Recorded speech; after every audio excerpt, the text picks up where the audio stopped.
In today's episode of Dear Parents, we have three different kind of areas, and I would love for your feedback and comments on these different areas because I'm trying to get into a more regular rhythm and format, and I really like this format, but I would love for it to be meaningful to you, the listeners. So please comment and share on this post on Substack if this is meaningful for you. The three areas, the first thing we're going to do is talk through an article. So the article is one that I saw recently about the association between antibiotics and acid suppressive medicines with food allergies and anaphylaxis, and getting into the weeds of that and what we as parents and pediatricians should be doing to avoid exposure to things that can have some downstream harms.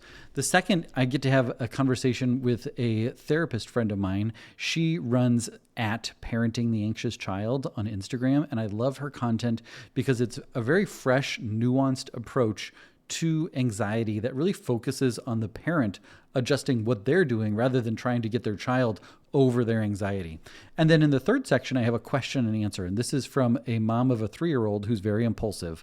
Hopefully this new format resonates with you and you like it. Today's episode is brought to you by Nova Ferrum. I'm going to talk more about them in a little bit, but they make iron supplements that infants, toddlers, big kids, and even adults will take and taste great so that you actually keep taking the supplements. More on them later. We will get started with that article right after this music.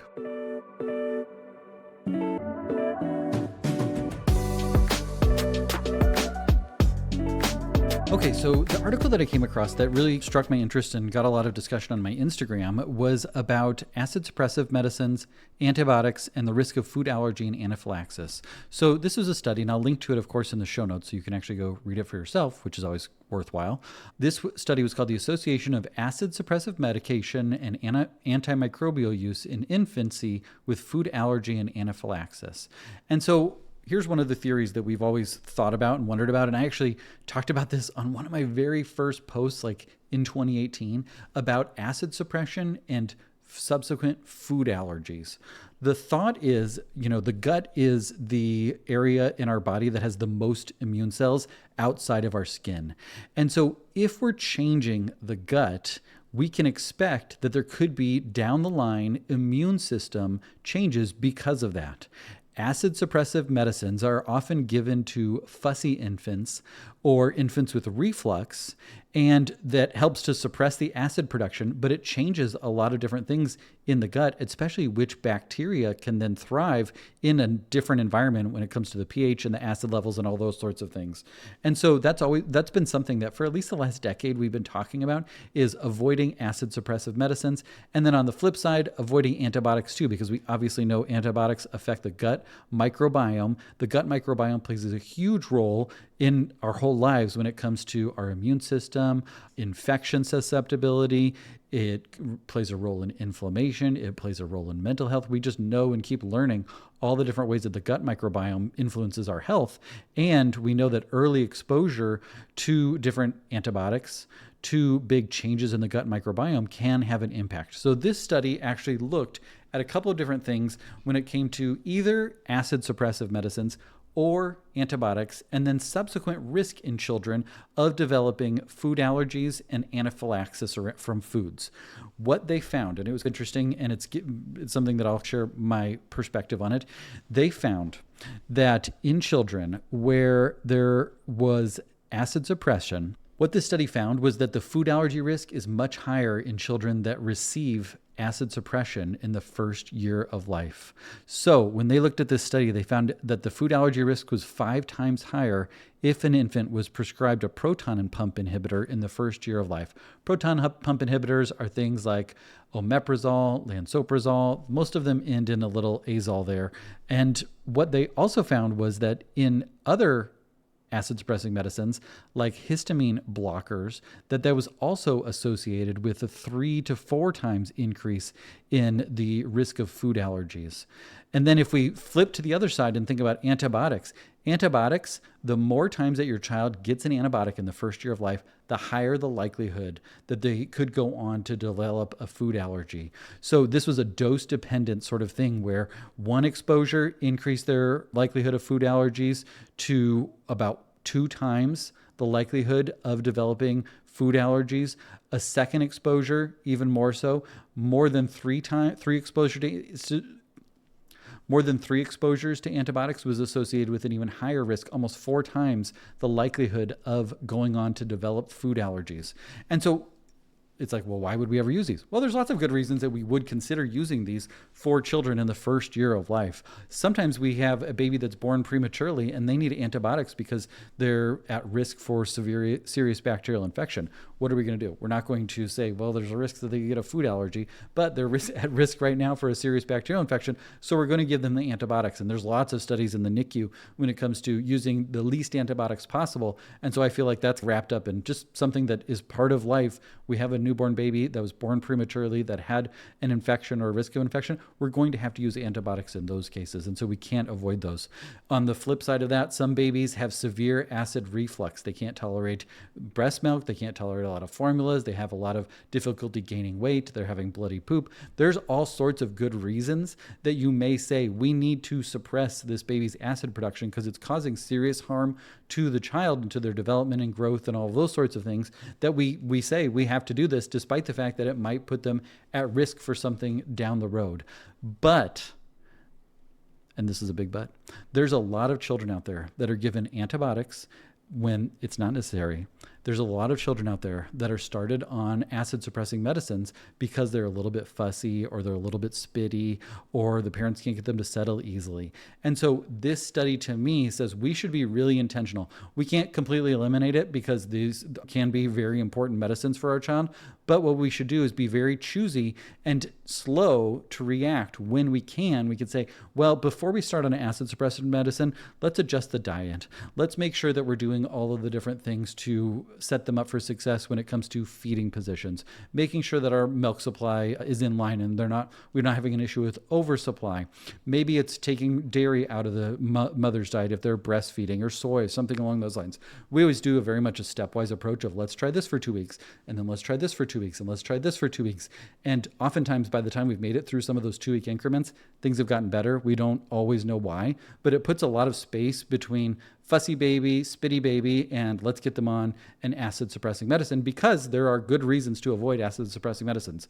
Same with antibiotics. If your child has a urinary tract infection, they need an antibiotic. That can be serious. It can lead to sepsis and all those sorts of things. If your 6-month-old, 8-month-old has a one-sided ear infection that's not severe, that's a conversation of, do we really need to do an antibiotic, or can we give this a day? Give this 2 days, check back again, either have them come into the office. We just check in over text message. How are they doing? Is it getting worse? Is their fever getting worse? Are they having trouble feeding? Okay, we need to move on with an antibiotic versus, oh, okay, it sounds like they're, trucking along. Most ear infections will clear on their own with time, which is a American Academy of Pediatrics, like otitis media ear infection guidelines, is most will clear on their own. We can safely watch this without the antibiotic exposure. And so I think most parents are actually now quite hip to this and want to avoid antibiotics whenever possible. And I think it's important for parents to make that known to their pediatrician of, hey, we know that there are certain times when we really need an antibiotic. We would rather avoid them if and when possible. And we want to partner with you because we don't want you to feel like there's this perception that parents come into the office and they want an antibiotic. That has never been my experience. Parents don't want an antibiotic. They want to feel heard and understood.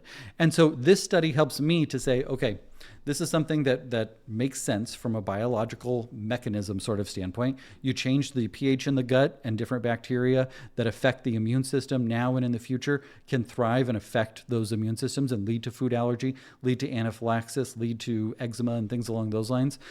And so we want to avoid that. We want to avoid antibiotics when at all possible. But in some cases that we just have to do the math and say, well, there's risks on both sides of the equation. And in this case, the risks are outweighed by the benefits to doing an antibiotic now, to doing an acid suppression medicine now. But just know that this is something that is out there, and that if you're having questions, having concerns, definitely bring it up with your pediatrician. Now, after the little musical interlude here, we're going to talk about anxiety. If you ever come across an article, though, that really strikes your fancy or makes you think, or gets you curious about what's the scoop on this, please send it to me. The link to the show notes, in the show notes, there's a link that will give you access to the comment section for this specific podcast over on my Substack. You can go there. You can say, hey, check out this article. What do you think? I would love to talk through the articles that are on your radar and the things that you're seeing to help to shine some light from the pediatrics, from the parenting side of things.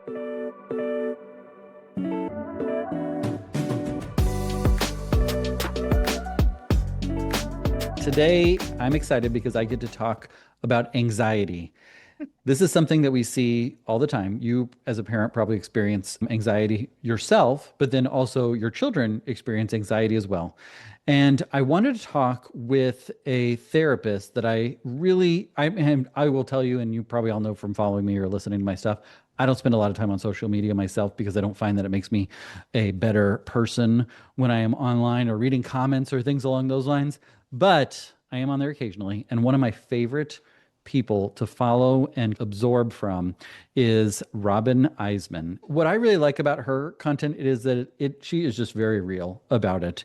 It is not over dressed up, it is not too permissive. It feels just right for what parents need to hear and actually incorporate. And sometimes what she says doesn't always just make you feel like you got everything figured out and you're doing everything right. It makes you feel like, okay, I could change this approach. And so I warned her that I would give a really long-winded, rambly introduction, and there it is. So thank you for being here today, Robyn. I'm excited to get to chat and talk about anxious kids and how to help them.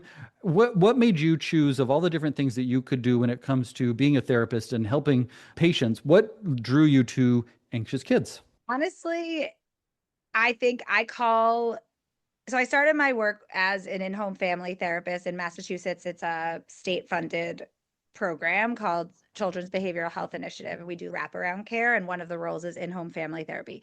So I immediately Cool. was like seeing the entire family. So that was kind of like out of the gate what I did. And but what the reason after I did that and I decided I was going to start a private practice, I kind of did the thing that a lot of people do, which is while you're working full time, you start a private practice and all that. And I started to see anxious kids. And honestly, the reason I did that was because I think of anxiety as the gateway diagnosis. I Mm, think of anxiety symptoms are the symptoms you can see. And it is usually the reason someone calls is my kid is anxious. They are either avoiding something, their behavior is acting out. Parents might not use the word anxiety always, but there's something happening that is disrupting the patterns of their day. And anxiety was often just like catch-all. And honestly, I'm curious. I mean, I'm always curious about the future of mental health and all of that, but I think anxiety, people are always like, what's the root? What's the root? What's the root? And I think the thing with anxiety is that it's actually not, oh, it's not really a root situation. It's really like that's how anxiety is how we protect ourselves from whatever it is that's going on that feels right. like unbearable in that moment. So if your diagnosis is ADHD or if you have executive functioning challenges, it often shows up as anxiety because when you Mm, enter a social situation or you enter a more unstructured situation, anxiety is what we see. We don't always see the right. ADHD, we see the anxiety. So it started out with, oh, it was just who was coming. It was like, also, if I'm going to be really real, on Psychology Today, the biggest whatever, which I'm not even on Right. anymore, the biggest marketing website for therapists, everyone writes, I treat anxiety because it's just the most kind of basic standard thing that Sure. shows up. Right. But what happened was I started seeing kids with anxiety and then was like, oh, I need to really deeply understand this. This is not a small thing. And you can really, for lack of a better, are we allowed to swear on this podcast? I don't Sure. know. Go for it. Okay. I was going to say F it up. You can really F it up because on Psychology Today, you'll see all these people will be like, I treat anxiety. But treating anxiety is not talking to you about what you are anxious about. And in fact, it's the opposite of that. And so when you start to see what's going on and people are doing that in their therapy, I started being like, oh my God, this isn't working and this isn't right. And so I started really leaning into getting like all my continuing ed was with anxiety work. My OG guru is Lynn Lyons, who, if you're local to the Northeast, she's out of New Hampshire. And she really taught me how to explain anxiety in terms of the parental role of anxiety. But it was Mm, more like understanding anxiety as being like an entity that the child experienced and then the parents role in it. So I did that for a while and I understood it that way. And while you're working with anxious kids, you very quickly learn and honestly, while you're working with kids at all, you very quickly learn you have to reach the parents. So what I would Sure. do is anecdotally, I would bring parents in and I would explain, okay, this is a way that we might need to help them, or this is how you want to talk to your kids about anxiety. And I would use Lynn Lyons' language and all of that. And then I don't know what time is time. What is time anymore? So I don't know what year it was. Sure. But at some point a few years ago, I came across SPACE, which is supportive parenting of anxious childhood emotion. And it is the only evidence-based program proven to decrease anxiety in a child by only working with the parents. And I Got stumbled it. upon this. It came across my listserv, blah, blah, blah, Uh-huh. SPACE. And I was like, what's SPACE? And I Googled it and I was like, oh my God, like I need this in my toolkit.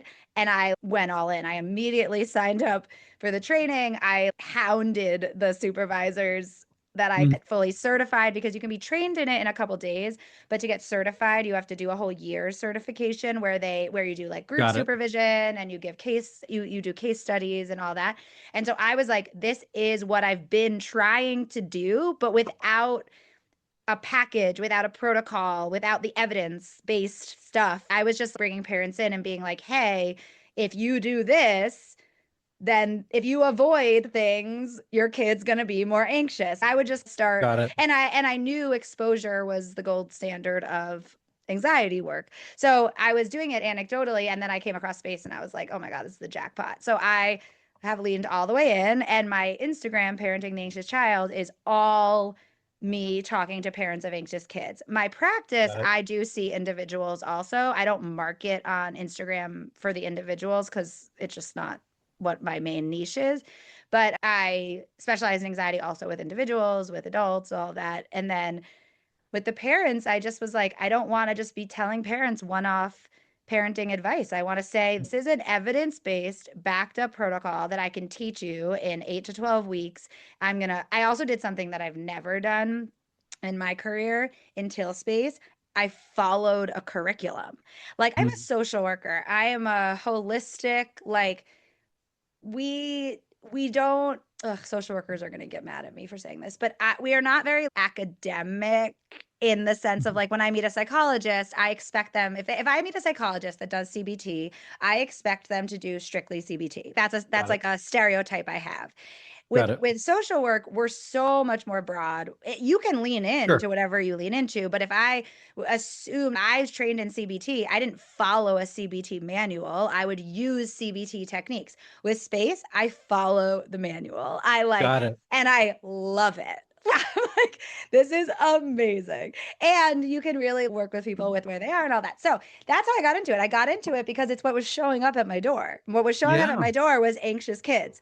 And then it was parents of anxious kids. And then I was like, oh, I need to help these people, because the kid coming to therapy an hour a week outside of their environment is it's not working. It's not like translating into their home.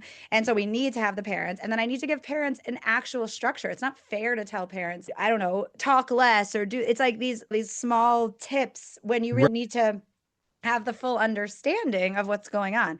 So now SPACE is I love it. I feel like I dream in it. I think about, like, I love anxiety. I always say anxiety lights me up.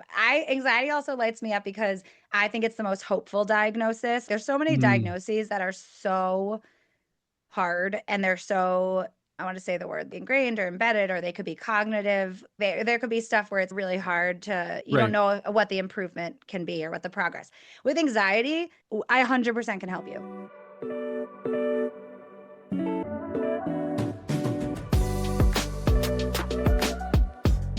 I wanted to share with you about today's sponsor, Novaferrum.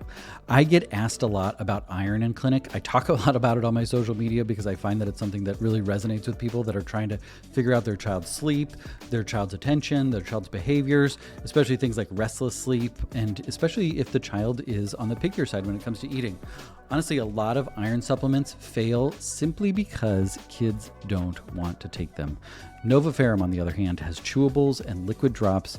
They are Novoferum's chewable and liquid drops skip the added sugar and the artificial sweeteners, and unlike a lot of what else is prescribed or on the shelf, they've been through published clinical studies showing that kids actually stick with the dose and take the medicine. 94% success rate versus 82% for a typical iron supplement. If your pediatrician has flagged low iron, especially if they've gotten a ferritin that is low or they have iron deficiency anemia, it's worth a look, and you can check the link in the show notes. I will have a code in the show notes that gets you 10% off your order.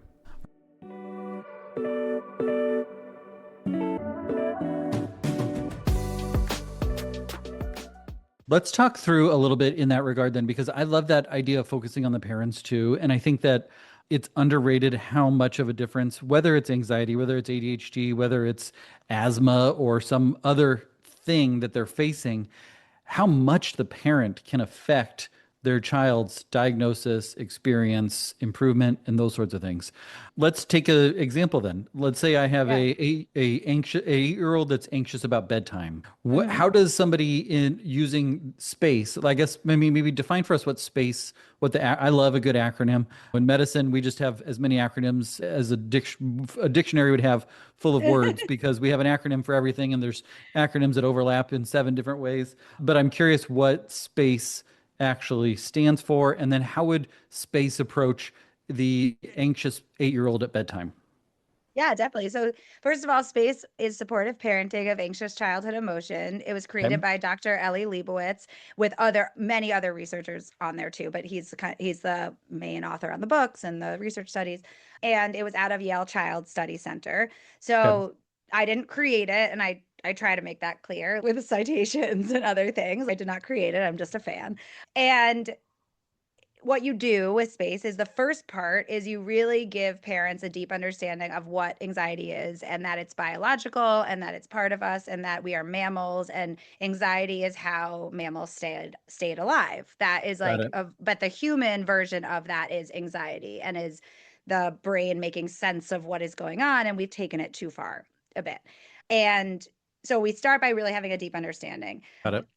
Another foundation to it is that we are teaching parents to make unilateral parental decisions, so unilateral parental action, which really highlights a difference between SPACE and other child anxiety protocols that include parents. So it's not like you're teaching the kids something. So with PCIT, with parent-child interaction therapy, you're like teaching the parent how to parent the child. You're like, it's like this kind of, you're doing it to the parent, to the child, that it's like they are working on changing the child.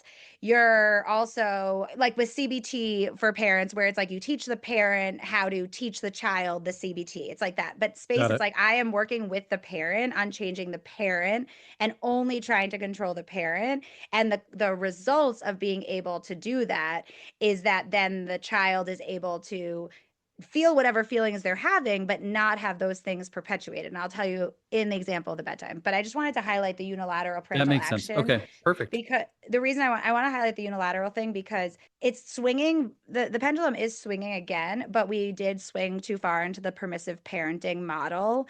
Totally. And so a lot of times when I first meet people and meet parents and I explain this to them, what they will do is I will have to explain to them, you're going to make decisions about what you're going to do, and you're not going to ask your child how they feel about it. You're not going to collaborate with your kid. You're not going to see how they respond. It's like you are deciding what the boundary in the house is, because that boundary, not having it, is actually making their anxiety worse. So an example around bedtime is that parents will say, I want my kid to be able to sleep by themselves, or I want bedtime to not take 2 hours. And my response is, then you have to stop it. You have to break the pattern. But then they're like, but they're going to freak out. I'm like, no, I know. And I know that. But unless you stop the pattern, they're never going to stop it. The anxious brain, the anxious child is never going to come to you and say, you know what I really need is to feel really scared at night by myself for a bunch of nights in a row, so eventually I can heal. That's not going to happen that way. So we need to teach the parent how to express to the child, I am going to change this thing because this is actually better for you. So what we do is we first do the explanation of what is anxiety, what is unilateral parental action, and then we do a deep dive of accommodations that the parents are doing. So it's anything you're Mm, doing or not doing that is because of your child's anxiety. So like you're trying to avoid their anxious emotions in some way. And then you pick one of those things at a time and you make a plan how you're going to change it. You go through all the what if scenarios, and all of this is just with the parent, not the kid. the child You're hasn't all been brought into this at all. No, and you go through all the what if scenarios. Okay, well, if I set a boundary around bedtime, what if they follow me? Okay, let's make a plan around that. If what if they cry and they don't sleep? We make all these plans. And then we do something which also is very unique to space, which is the announcement. And the announcement is explaining to the child what it is that you've been doing that hasn't been helping them that you're now going to do differently. So it's something like, first we always are very positive. It's like, we love you so much and we're so proud of you. And then we say, we Right. notice at bedtime you get very worried what being alone in your room. We now know that when we stay in your room until you fall asleep, it doesn't help you be less worried when you're alone in your room. Okay. So from now on, we are going to do X, and we come up with whatever plan that looks like. Ellie Leibowitz has a lot of free YouTube videos about these things, and he has a way that he explains. I make the plans based on the parents. So I'll say, well, Got it. what's your value? What's your cultural norms in your home about bedtime? And it doesn't have to look one way, but if you want to change something, you have to change it. It can't be up to Got the it. kid. Cool. I love that. I think that's so Yeah. powerful to because I think there's so many things that it's I mean, think about screens. I just don't know what to do. Yes. My kid loves being on their screens. You're not going to convince them just, or they're not just going to come up with the thought of themselves of, like, I'm spending too No. much time on my screens. I'm Yeah. playing too much Minecraft. I'm on YouTube Shorts too much. I should just get off and go play outside. We as the parents have to take the leadership role and Yes. say, hey, I, as the parent, can see that this is not good for you. And because I'm your parent, I'm going to make decisions that you may not like in the short term, but will be good for Right. you in the long term. And that's not being authoritarian. It's saying, here's No. the boundaries, and here's the responsibilities and privileges within those boundaries, and here's what's outside of those. Yeah. And what I really like about it is, and so space is all about anxiety. I tell parents all the time, we can use these things for parenting. That's not directly from the Yale Child Study Center. This is like how we've used it in practice. Is screens are a great example. It's not something we typically do with, because we can't always know what is more of a addiction versus an anxiety, Sure. but with the screens. But doing something like this, taking ownership of it as a parent versus trying to wait for our kids to feel like, you're gonna be waiting forever. I can't stop touching my phone. I like, how are we waiting for the kids? And then parents will often say, is this too mean? Am I being too Mm, hard? And I say, I think the meanest thing you can do is expect your kid to change before you. right. Someone said, I saw a quote on Instagram recently, which I think is so funny because it's from the Super Nanny. Remember the Super Nanny show? Yeah. So she wrote this great like thing, and I was like, this is just said so well, which is, stop expecting the least developed brain in the family to make the change. Stop Very well expecting said. that to happen. And I feel like that aligns with space. It's like, why are we waiting for them? And I also say to people, you can't collaborate with an anxious brain, because then you're collaborating with their anxiety, not the kid. So we want to be like thinking from the big picture, not trying to see, how do you feel before bed? What do you want? What do you need? Da da da. Because they're not going to answer you. The anxiety is going to answer you. So it sounds like in the big picture at bedtime, you're going to say, this is how bedtime is going to go. And then you're Yeah. going to lay it out for them. And then how does a parent respond to the obvious, Yeah. anxiety brain speaking back to them in their child? What does that look like? How do you navigate that? Because Yeah. I could see a lot of parents being like, well, that sounds hard, and they'll probably push back or it'll cause more issues. How do you give parents the courage to stand up to that anxiety and help them feel like they're loving their child and, like you said, not just being mean? Yeah. Well, first thing I do when someone asks me questions is, instead of answering and trying to solve, I always say, remember, you don't have to do this. So Mhm. when a parent, like when people talk about bedtime, I always say, if bedtime is working for you and you're laying with your kids until they go to sleep and bedtime is working for you, it is no one's job to tell you that you can't do that. Or like, Sure. your kid comes to your room in the middle of the night and like that helps everybody in the house stay asleep. Okay, it's okay. So the first thing I do is try to flip it back on them and really model that this is your choice, like your Got it. choice to disrupt the pattern. And the reason Hmm. is because if you're going to make change, it has to come from you, and you have to feel empowered to do it. So like, I'm not going to convince you that it's worth it. Like I'm like, I care deeply about my clients, but I also am like, I don't have skin in the game. I don't know, that's a weird thing to say. I guess I Well, they have do, agency. but They have to decide for yeah, I themselves. don't This is, know. And I'm going to every give you the tools, but family, you decide if you're going to build the yeah, shed or just yeah, leave the exactly. tools in the garage and leave all the 2x4s Yeah. on the ground. Yeah. And every family is different, and I respect that. And you also, every family is going through different stages. You could have a time where it's not appropriate or whatever. That, all that to say, is usually a conversation like that helps parents get on board with holding the boundary, because they are saying, oh, you're right. I came to you for help. Something isn't working. I want to make a change. And so then they kind of like will be a little bit more empowered to do that. And then what Space talks about in terms of responding to distress. So we do something called stress testing, where we stress test all of our plans. And we actually say, okay, when your kid does this, you're going to do this. So one of the things is we do it. I always say a lot of this stuff is repackaged in different ways, but basically we talk about delaying response. So just because your kid is upset that you're leaving the room doesn't mean you need to be responding. So one of them Hmm. is delaying. One of them is just fully disengaging with the anxiety and saying, I am not responding to that anymore, but maybe you're responding to other things that you're doing, but not the ruminating thoughts or the questions or the negotiations or the debate or whatever. And then one of them is also distancing, which is really giving your kids space to feel their feelings, but you're like, me being here is only keeping this conversation going. So I'm actually going to exit. Also, the plan you make can be a plan that fits your family. So if you're okay sitting in the room, but you don't want to lay, you can sit. If you want to do something where you leave, but come back after 5 minutes, you can do that. Space, Ellie Leibowitz on YouTube, this video, he talks about basically stretching out the time that your kid is alone in the room, but staying there till they fall asleep, but every night Yeah, stretching. So leave for 5 minutes, come back, and then sit in a chair until they fall asleep. So you're basically like building the muscle around them being alone. totally. So basically, you come up with a plan that fits you, and then you come up with a lot of crafty ways of saying, you're going to be quiet and you're going to do the thing that you said you were going to do. And your kid's going to get upset and you're going to walk them back and you're going to Hmm. follow the thing. But the biggest thing is, if what they are doing, like negotiating, debating, gets what they want, you're reinforcing that versus Totally. the opposite. So it's like Well, you talk it all through.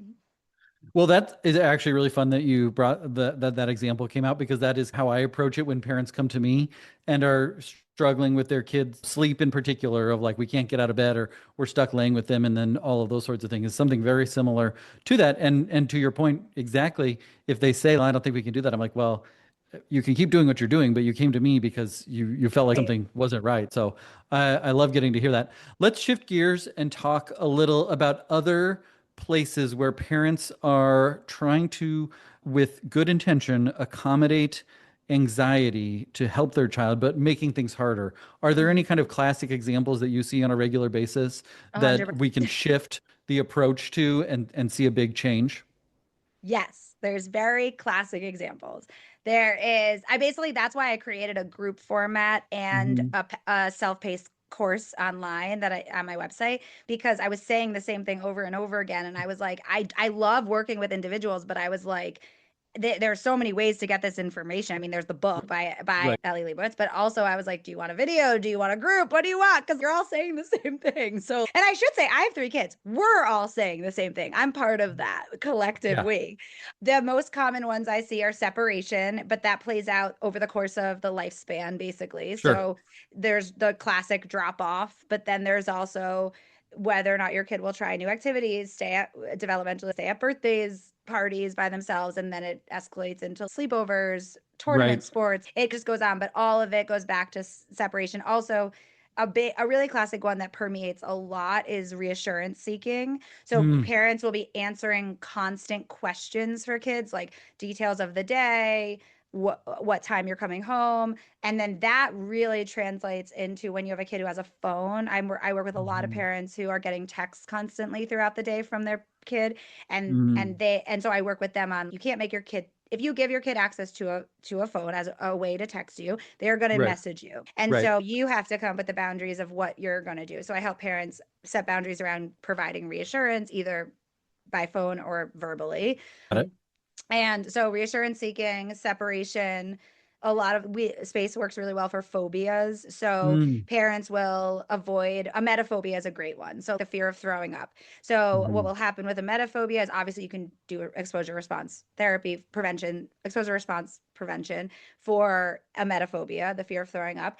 But also parents are probably sucked into reassurance, getting constant wondering about the actual illness piece, are like calling doctors, Right. googling, Right. Right. avoiding things that bring up the fear of throwing up, avoiding certain length car rides, avoiding making kids sit in different places in their cars so that they can accommodate it, not having kids go in cars with other people because it brings on their emetophobia. So like all Right. of that is versions of accommodation. So emetophobia is a huge one. And usually when a parent comes to me for that, we don't have a diagnosis of emetophobia. We just have my kid is really afraid of throwing up. And so I've done all these things and now it's just getting worse.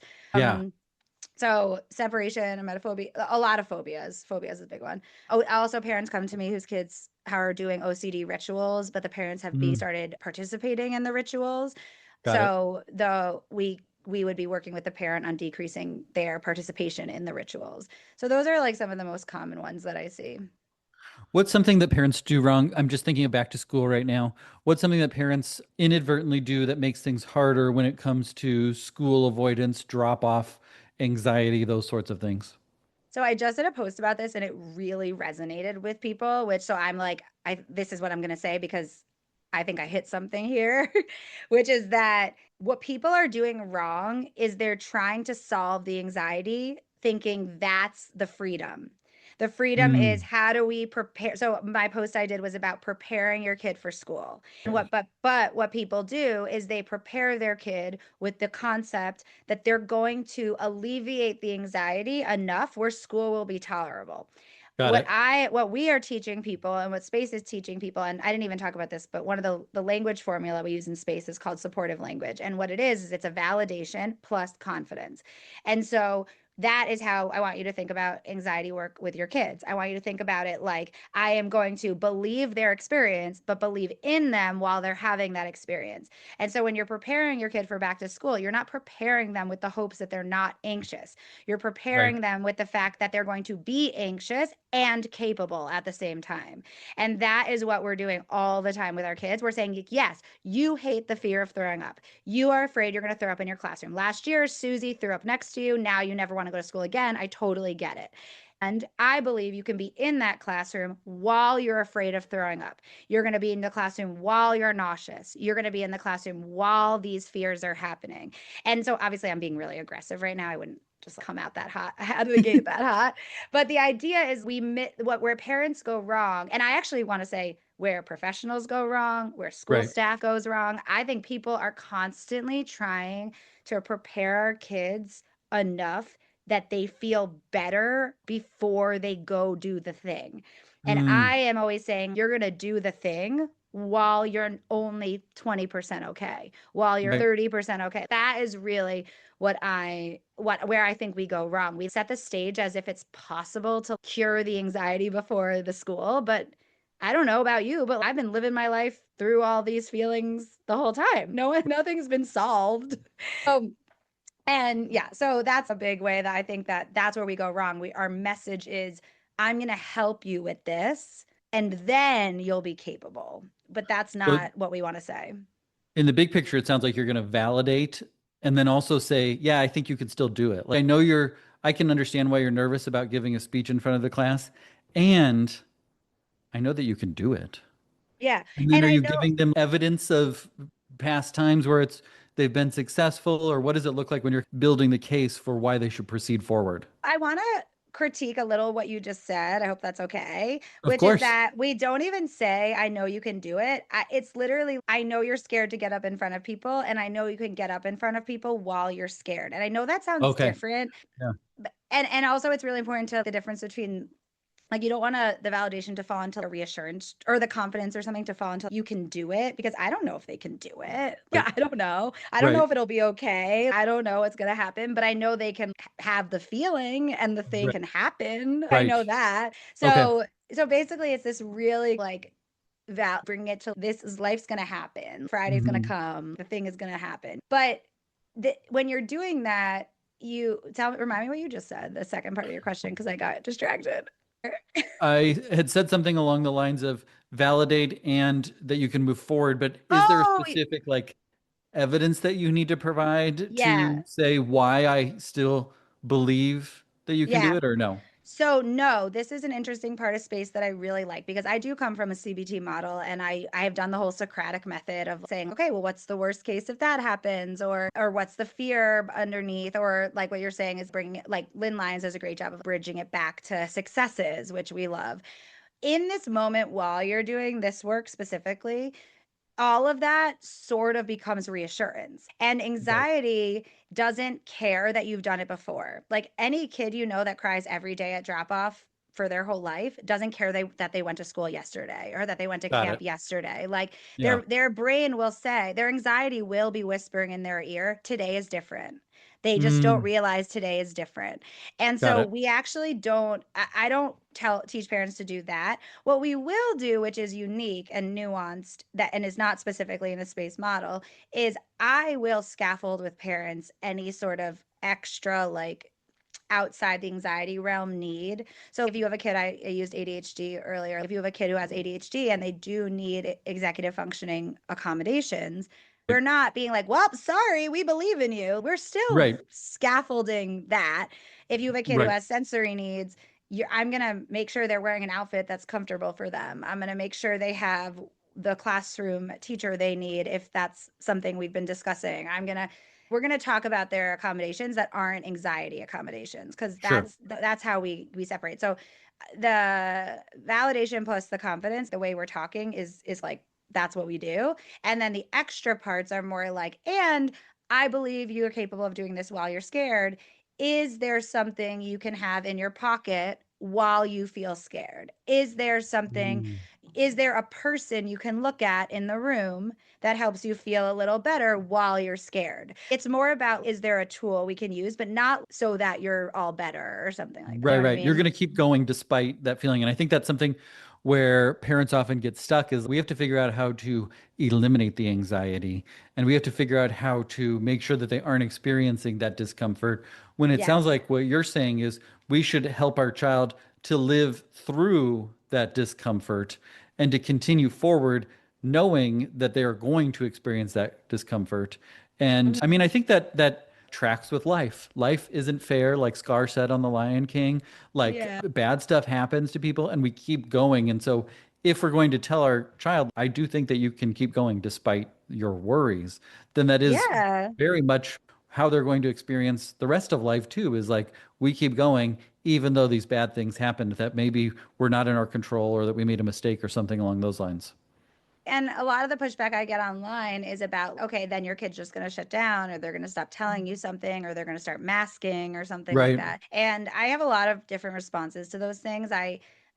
With the term masking, I get Mhm. frustrated because I feel like, why did we make that such a horrible word? We all mask all the time. And I'm not saying the true version of masking is has been lost, and we're like overgeneralizing these terms as if every time someone's anxious at school and they pretend they're not, they're masking. It's like Right. that's not what that is.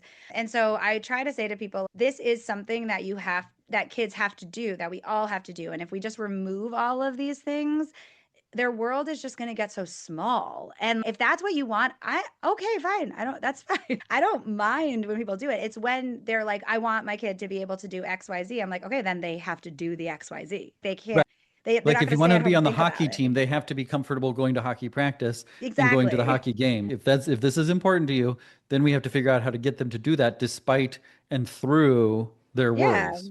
exactly. Exactly. And so there is pushback for sure of what you're just going to make my kid shut down, all that. And I'm like, that it is a fear. And we always talk about what are the barriers, and Mhm. that is one of them for sure. And I talk to parents. That's why we have so much validating. That's why we have so much positivity, and that's why we add in scaffolding so that the kid Right. doesn't feel like you're throwing them in without anything. You don't throw a kid who can't swim into the water and just say, "Oh, well, sorry." You give them what they need and you teach them. And so if we're having to teach a skill, then we teach that skill. We're not like, go read even though you can't read. That we teach the skill. So if there's a skill of getting up in front of people, we can teach the skill and we can believe that they're capable of doing it. Now, are there any really common things that you have been seeing in the past couple of years that were not common before when it comes to anxiety accommodations, a more permissive approach to parenting that have ballooned in the past few years? I think one of them is what I was saying about the reassurance. So I think Mhm. because more kids, we are now coming up on a generation that was truly, including my children, I'm putting myself in this, truly raised with technology, with Mhm. immediate fun, immediate answers, immediate, like all of that. There, everything is gamified in the Right. classroom, everything. And so I think that's where some of those like constant, incessant questions have gotten worse. I need to know what time something is happening. I need to know exactly what's going on. I need to, because so much of their information is just so immediate. And so I think Totally. that's gotten a lot worse. And because we don't have a lot built in currently where kids have to wait, Right. just wait for something. Like, I if I'm late, my kids are way more reactive than I don't know, I feel like we just didn't know when people were coming to pick us up. I just didn't know. There was no like tracker, there was no.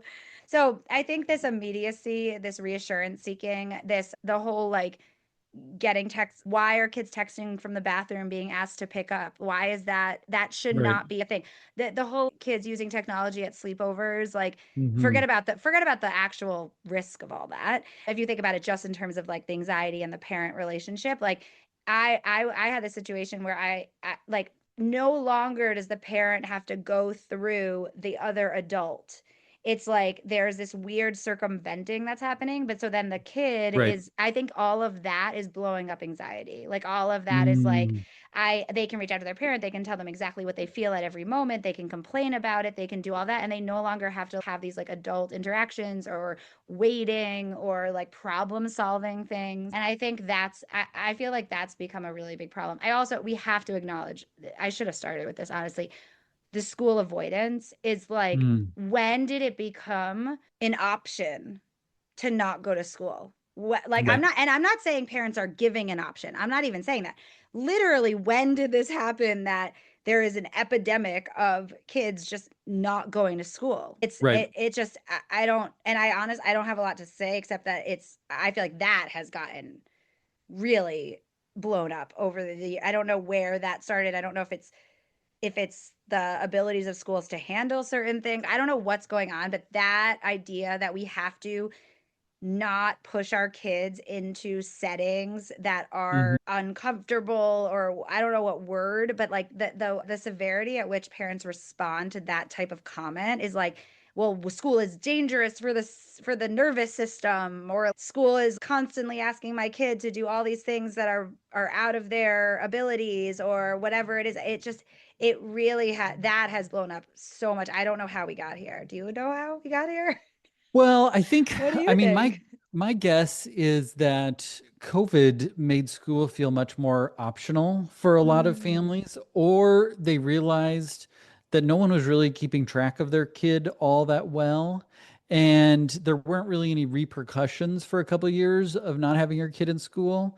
And I think that, and then just like this overarching swing towards permissive parenting at the moment of like, mhm. oh, you seem uncomfortable with going to school today.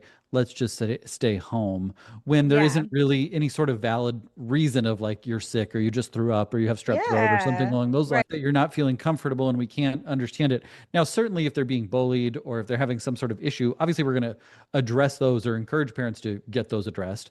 But if Yeah. it's simply a measure of I don't feel comfortable, I don't want to, and the parent is just busy, overwhelmed, overstimulated themselves, then the path of least resistance is going to get followed, which is, okay, I'll just call you in.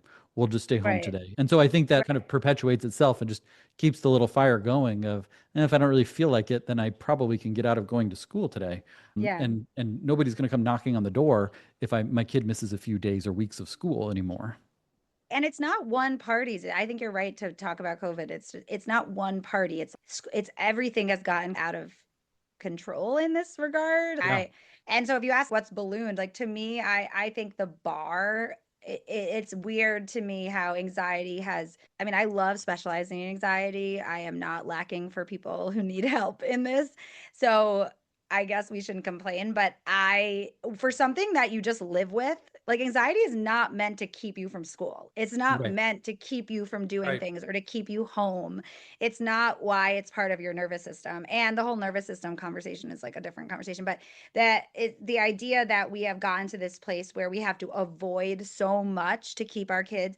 And if you write on social media that like your kids should do these things or talking about masking and how everyone could stand to like, I don't want to say pretend, but adapt, people will be like, but that actually hurts. It physically hurts when you're uncomfortable at school. And I'm like, there are probably a very small subset of humans that is true for. A very, very, very small. I don't want to disregard true diagnoses that present that way.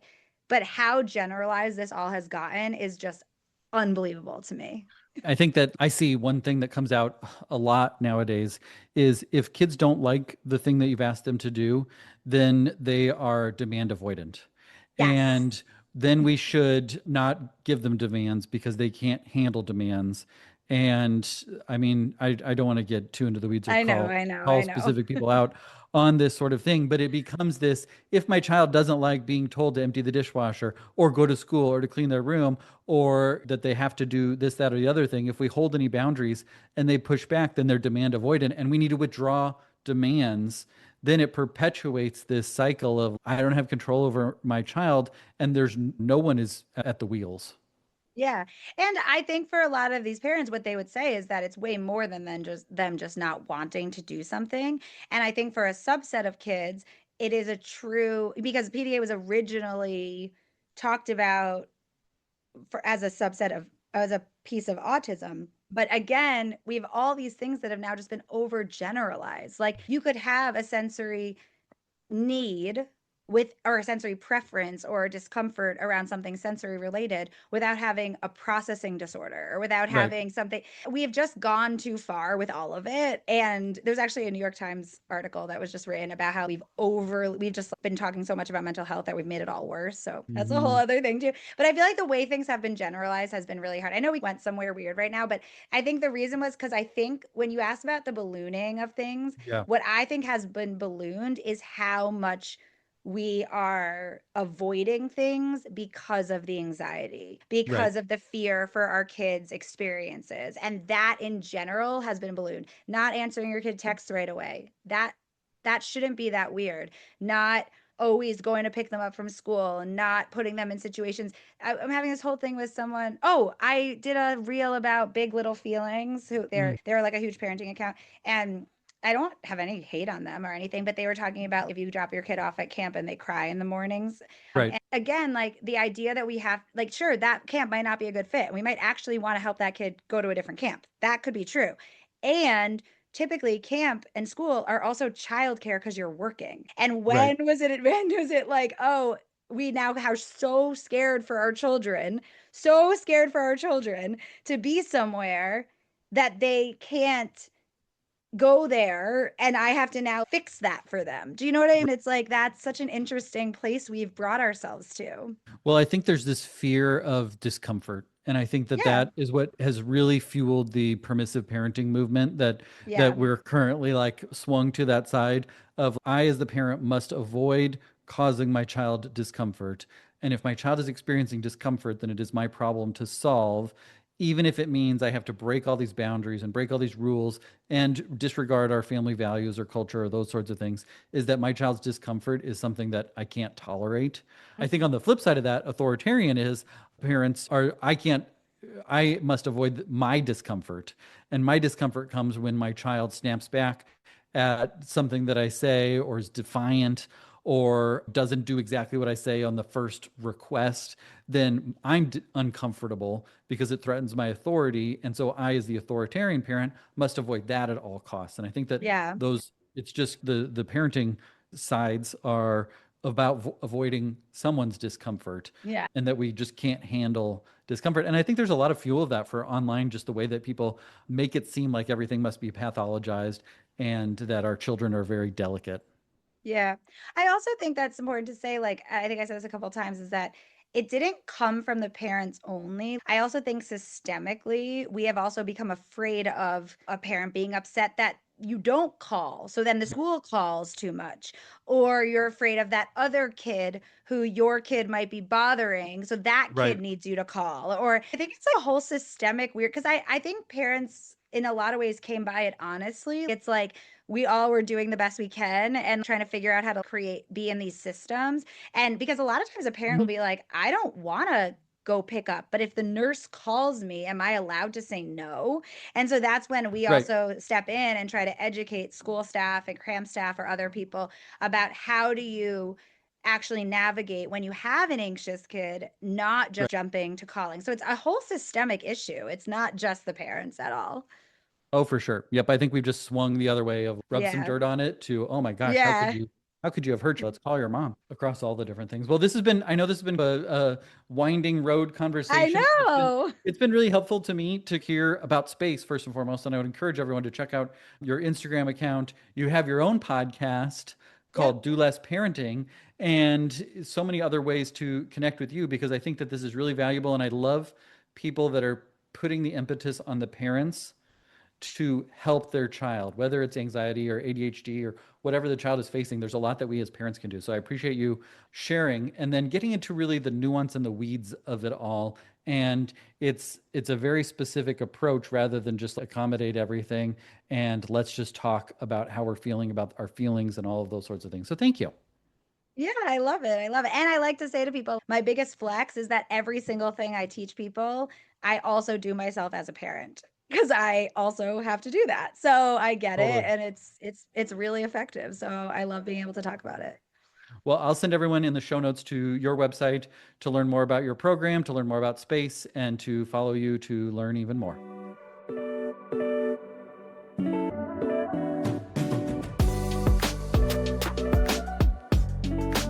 All right, so in our last segment today, we have a question from a mom, and I really enjoy getting to answer questions. If you have a question, click the link below, drop your question in the comment section, or you can leave me an audio message, even better, so that I can listen to it, come up with a response, and we can discuss it on an upcoming episode. Hi, so my 3.5-year-old it seems like he's very impulsive. He really has behavioral management issues, super, super high energy, really difficult to transition, has really intense tantrums when he doesn't get what he wants. Sometimes he can get aggressive. When he's happy, but when he's mad, he's really, really mad. Has a hard time in school with focusing and, just doing the right thing. Usually copies all the kids that are doing, what they shouldn't be doing. I don't want to do a full workup of blood work for him to see if maybe he's missing any nutrients or vitamins. Maybe his diet needs to be changed. We really try to avoid added sugars or food coloring, but yeah, maybe you can give me some tips. All right, so this is a great question from a mom that's trying to get a handle on her 3.5-year-old. One of the things that parents often ask about is like, are there vitamin and mineral deficiencies that could be contributing to this? That would not be what I would lead with in this circumstance. If they came in for an evaluation, we may consider doing that depending on the specifics of how picky of an eater they are, what their sleep is like, especially if they are a restless sleeper. Sometimes that will lead me to, okay, we should check their iron, we should check some other vitamins and minerals and things along those lines to make sure that that isn't a stone that we're leaving unturned that's making it harder to get a handle on things overall. But when I hear this story about an impulsive child that is really high energy, that has difficulty with transitions, all of these things are in the spectrum of normal for a 3-year-old, but it sounds like from what this mom had said that it is much more challenging, and that at school he's having a hard time. When he's happy, he's happy. When he's really mad, he's really mad. The 3 things that I think of at this age, one is just like the more challenging child with a more intense temperament. And those are things where we as parents can put in place more authoritative parenting practices and have that be beneficial. Now, I don't actually think that's what's going on with this child, but I'm just saying that if that were the case, kids that are 3 and have difficulty with transitions need us to help steer the ship. And what that looks like is putting in boundaries and expectations rather than letting them rule the roost.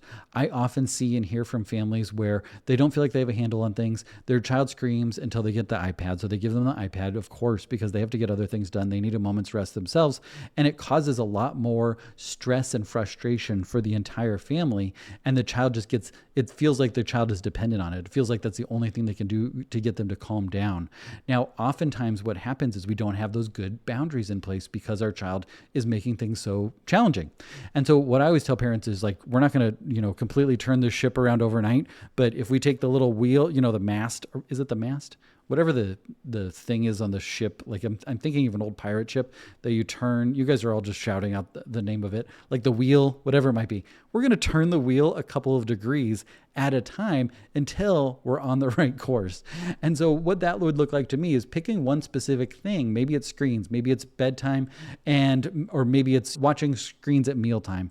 Maybe it's getting our shoes on our own. We're going to pick one very specific place where it is a challenge and focus our energy on there, realizing that we can't change everything at once, but we can incrementally make those tiny little adjustments by putting boundaries and expectations in place. Now, my guess from what you've described here is that this is a child that has some sensory challenges. We see a lot of kids, especially the 3-year-olds, especially post-COVID, where they have missed out on kind of some of those sensory experiences and sensory regulation strategies that it's just much more of an issue than it was before COVID. I see it quite frequently. And I think that, parenting has changed, kids' exposures have changed, what we expect of them has changed, demands have changed, a lot of different things come into play. But I do see this with a lot of sensory seeking kids. I will actually refer you back to an earlier episode of Dear Parents where I talked with Dr. Kristen Feil specifically about sensory processing. But when I hear that we have difficulty with transitions, that we have really high energy and are hard to get a handle on or hard to put some control around, that makes me think of sensory issues. The way that will often manifest with kids is they're running around and screaming. They're jumping on things. They're throwing themselves into the couch or into the chair. They're giving oversized hugs, or they're really shutting down when things get loud, when things get noisy, when there's big movements. That tells me that our sensory system is out of whack. And imagine that you're trying to do all the things that you do as an adult, but there's this sound that just won't stop, or there's a smell that's really bothering you, or you feel like you really need to wiggle and stand up and you can't do that, or you're feeling off balance, how hard it is to function and do all the things that you as an adult need to do. Kids are the same. Kids with sensory challenges react in big ways to try and get a better handle on the world and get things to a place of regulation. But that often comes out sideways as aggression, as being mad, as throwing things, as hitting, as tantruming, as difficulty transitioning.